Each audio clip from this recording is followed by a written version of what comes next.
to Gab and Jam, episode 292. 292, and what are we talking about today? All right, so this one is one that was inspired by the CD Baby podcast, DIY Musician podcast, but it is 6 pieces of timeless advice for indie artists who want to make a life in music.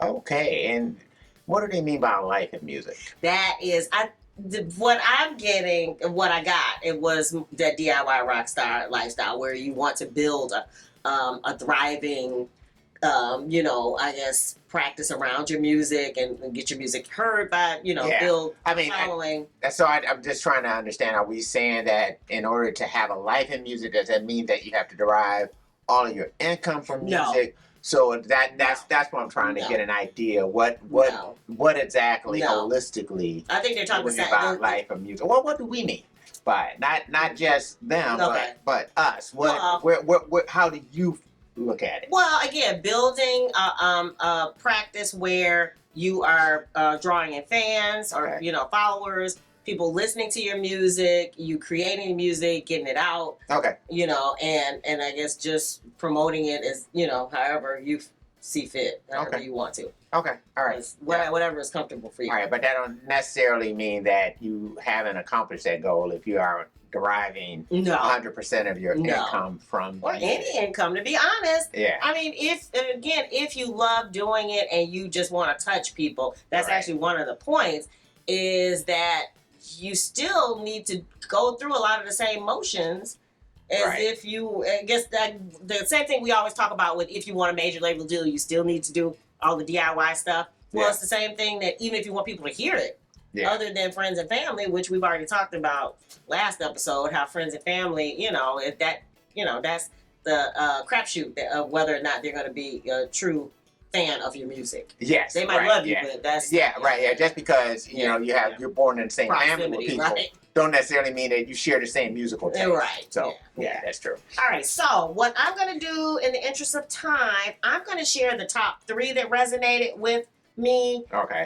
We're going to talk about those, but all the rest are going to be in the blog post that accompanies the episode. So if you want to see all the other pieces of advice and our take on it, check there. But the first one, I know you've heard us say this before, timeless advice.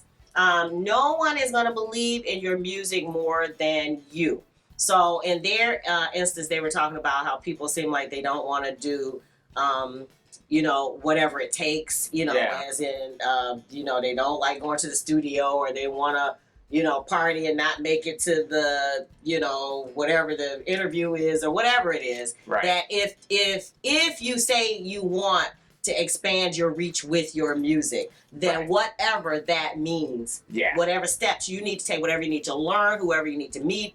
And this guy was talking about he had like stage fright anxiety, and he went to go perform his last concert to get his credit for college or whatever. Right. And he couldn't even play. Yeah. And so he didn't even get his degree, because the 2 classes he didn't finish were the performance class and the speech class. Right. But he said, I want to be able to do this. I love, sharing my music. Performing live is one of those main ways. Yeah. And so he just made it a point for him to put himself in that situation. And now he speaks. He's running a podcast. He, speaks on stage. He said he always throws up before he does it, but he still is doing what he needs to do to expand the reach of his music. So let me kind of push back on it a little bit. Okay. That whole thing that no one will believe in your music more than you do. I don't know if that's necessarily true. So meaning that I know even that has happened to me before. So when I was like 14 years old, I used to do these little cassettes of me just playing my guitar and just singing. That's it. Mm-hmm. And so I was talking to a guy in class in 9th grade or something like that, and and he said, hey, we talking about music and that kind of thing, and subject came up that I did it, and he asked to listen to it, and I was like, I really put him off a while, I don't think so, right? Okay. And then finally he taught me into it, so I brought it in, kind of gave it to him with a warning, so and then he took it and he listened to it and he came back and was like, oh, I really like this. Oh, wow. I like this, or I like this part of it. And it was like one of the few times I was like, Well, actually, that piggybacks on another episode we're going to do down the way. I think what they meant, I know what you mean, Right. where it touches somebody, and that's something, again, Not just saying that. I'm saying that I didn't believe in it. That's all I'm trying to say is that I didn't believe in it. I didn't think it was ready to be shown to people. He let me know it was ready for people to see it. It was the same thing with me when I first went into band class, and I asked a friend of mine, hey, can I play your bass? Yeah. And I played the bass, and people crowded around, and I was like, this was an unusual set of stuff. Like, I'm not stealing it, I'm just playing it, and they were like, oh, you're good. I'd never heard those words before. Well, I think what they meant, I know what you mean, and I do appreciate, I understand that, but I think their thing is for growing your practice. For instance, like we were talking about, if you want a manager, if you want, the local venue to put you on their stage, right, to perform, if you know what I'm saying. I think that. But all I'm saying is this: is that sometimes you might not believe in it, and it's just about being heard. Okay. So meaning that the local manager may hear you busking someplace, right, and you might not feel like, oh, I'm not necessarily good to play this guy's club, but I'm just out here just doing my thing, and so he might come in and say, you're good enough to do my club. Yeah. And he believes in you more than you believe in you to do this thing. Or a manager may say this. So I think that ultimately it's about trying to make sure people can hear you. Okay. All right. Sometimes whether or not you believe in it or not, it is kind of being able to say, okay,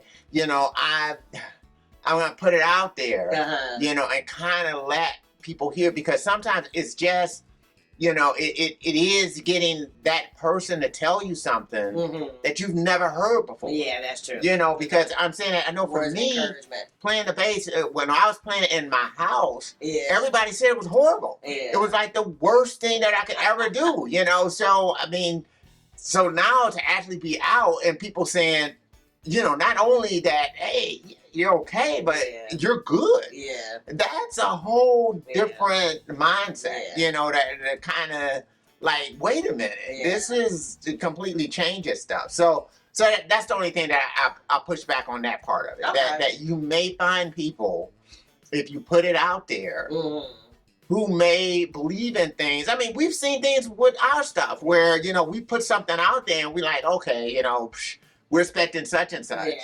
And then such and such happens. Yeah, something completely unexpected happens. Yeah, that's kind of what happened. Tell me what you want, what's going on with Funkalicious. So what's going on with every heartbeat. So you just don't know. So I think at the end of the day is that, don't be afraid to put your music out there. Yeah. That there may be people who may recognize gold.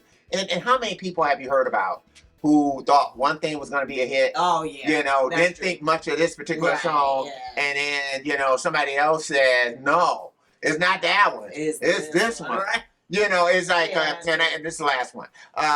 Rick Rubin with the Red Hot Chili Peppers, Under the Bridge, right? Yeah. So, Anthony Kiedis had his little diary or book, and it had his songs in it, and he wasn't even going to touch that one. Oh. And so Rick Rubin happened to see it, and he said, well, what's that one there? Yeah. He said, let's hear that one, and then it became Under the Bridge. Oh, it's this big hit for them. And it's a little quirky little song. Right. It's something that he thought was very personal, that he wrote because of something he was going through and that kind of thing, and, wasn't even thinking about it for that. So and that's why a lot of people even use Rick Rubin. Okay. It's because he digs these things out of you that you don't necessarily see. It's not because he's not a musician, he's not a learned engineer, he's not any of these things, and he's just this guru who functions as, a producer. But, I'm sorry about that. But go ahead with the next point. All right, so the second thing we're going to highlight in our timeless advice for indie artists who want to make a life in music is being authentic is going to translate to others. Yeah. And it may show up in ways that is not calculatable, as in it may not show up in Spotify streams or in money to you or things like that. And they gave the example of this guy saying that a person contacted him and said that for his band, this one song got him through this period of time. Right. And it wasn't even one of their top songs. It wasn't their most popular song. Yes, about that same point again. It's like that. He was thing. like, that one person telling him that Right. was worth everything he had gone, over the years of feeling disappointed about, not being quote unquote successful. And that's back to that point again, as far as somebody believing in you or recognizing something within what you have that somebody recognizing gold and something that you think is this is nothing but copper, whatever else, or some other poor. I don't know, metal, I don't know what the hell I'm talking about. But anyway, whatever the metal that you can just get freely on the ground, you think you got a weed and you got a rose. It's that kind of thing. Yeah. So it's like, you got something, but you don't see it. Or you don't see it that way. Or it's the same thing they were saying at Linkin Park, had, I guess, auditioned over 40 times, 40 record companies to turn them down. Really? Before they finally came out with something. And then when they did, I think they had like the biggest debut of the 21st century or something like that. So it's like, I mean, and then when you listen to the debut album, it's all these hits on it. And you're like, how could they have missed that? But, it happens.